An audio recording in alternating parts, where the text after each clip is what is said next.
Համաժողովի ընթացքում հնչեցրած տեսակետները եվրոպացիների արդյոք ավելի չեն բարդացնի հայ-ռուսական հարաբերությունները։ Ես չգիտեմ, դուք գիտեք ինչ այդ տրամաբանությունը, որ Հայաստանի Հանրապետությունը իր շահերը պետքա միշտ հետապնդի միած sense հետ նայելով տենա հանգարցակի Ռուսաստանը չի նեղսրտում, որքանով է ճիշտ։ Ես համարում եմ դա ճիշտ չի, որովհետև Ռուսաստանը, երբ որ իր շահերն առաջ տանում, ինքը չի նայում Հայաստանի Հանրապետության շահերին, ինքը կանգնում է այդ շահերի վրա, թե չի կանգնում այդ շահերի վրա, եւ Հայաստանի Հանրապետությունը Ռուսաստանի դեմ որևիցե քայլ չի անում։ Հայաստանի Հանրապետությունը իր անվտանգությունը, իր քաղաքական ուղղությունն է ապահովում։ Վերջացրեք, շատ վատ բան է այդ, որ տենց, կարող է ես այս մեկին բարև տամ, ինքը չղայնանա։ Աղա ջան, ջղայնանում ես, ես բարև տվեցի, այդ տրամաբանությունը սխալ է։ Երբ որ մենք պատերազմական վիճակի մեջ էինք անցյալում Ադրբեջանի հետ, Ռուսաստանը համ զենք էր վաճառում Ադրբեջանին, համ դաշնակցային հարաբերությունների մեջ էր եւ ասում էր, որ մենք անկախ պետություն ենք եւ բոլորի հետ ունենք մեր հարաբերությունները։ Իսկ Հայաստանը պետք է տենց ճորտ լինի,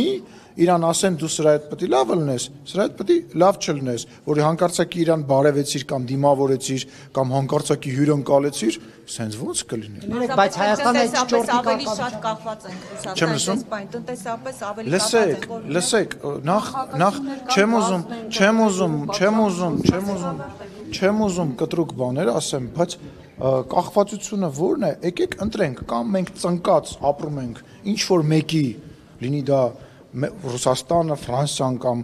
որևիցե մեկ այլ գերտերության սապոգի տակ եւ ձերներս կտրում ենք, ընտրություններ չենք ունենում, ազատ մամուլ չենք ունենում, կամ մենք փորձում ենք առանց որևիցե մեկի հետ պատերազմ անելու, թշնամանալու, ինչ որ մեկի վրա հարձակվելու քաղաքական կամ որևիցե այլ իմաստով, մեր փոքր պետությունը տեր կանգնենք, մենք տեր պետք է կանգնենք մեր երկրներին, հասկանում եք, ես ասեցի յուրաքանչյուր երկրի հետ, լինի դա ֆրանսիական սապոգը, լինի, ես դրա համար նշում եմ, որ անկախ նրանից թե որ երկրին է վերաբերվում, Հայաստանը պետք է իր ընտրությունը կատարի, ինքը ուզում է, չգիտեմ, մի մեծ աղբորը փոխարինի մեկ այլ մեծ աղբորը, ոչ, ինքը ուզում է իր ազատությունները զիջի ինչ որ բանի դիմաց եւ միջև որտեղ է զիջելու այդ ազատությունը, թե չի ուզում զիջի։ Ընտրության հարց է։ Նախկինում մենք եղել ենք ծնկած, որովհետեւ մեր նախագահական ընտրությունները անցել են կեղծիքներով եւ հələ կենտրոնական ընտրական հանձնաժողովը չհայտարարած արդյունքները Ռուսաստանը շնորհավորել է, նշանակել է ստեղ նամեսնիկ։ Մեր ուժայինների մեծ մասը ղեկավարները ճշտվել են այդ երկրի հետ։ Մեր քաղաքական ամբողջ կոնյունկտուրան, մեր քաղաքական սաղ ուղեցիրը հաստատ բան արվել է, համաձայնեցվել է եւ զուգահեռ տարվել է։ Մեր դեսպանները մեծ պետություններում